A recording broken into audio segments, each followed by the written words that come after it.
Lalo na, kayo mga taga 3rd District, yang si Chihuahua. Kilala niyo si Chihuahua?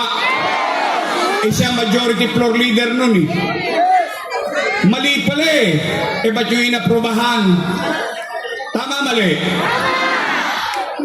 Tulong, guys.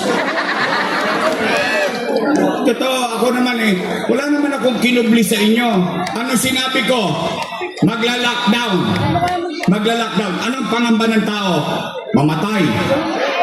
Magutom. Ano sabi ko sa Facebook? Mga nanay ko, mga tatay ko, mga lolo't lola ko, pumanatag kayo. Huwag kayo mag-alala. Pag ako, wala nang maibebenta, wala nang mautangan, nakita niyo itong relo na ito, ipatatas ako to, kitambunting makaraos lang tayo. Tanong, mga batang Maynila, dyan sa Kodli, sa harapan, sa Wakali, sa Nangka, nakaraos pa tayo? Ba't sila nagre-reklamo maraming utang? O ngayon, puro na lang utang. Utang, utang.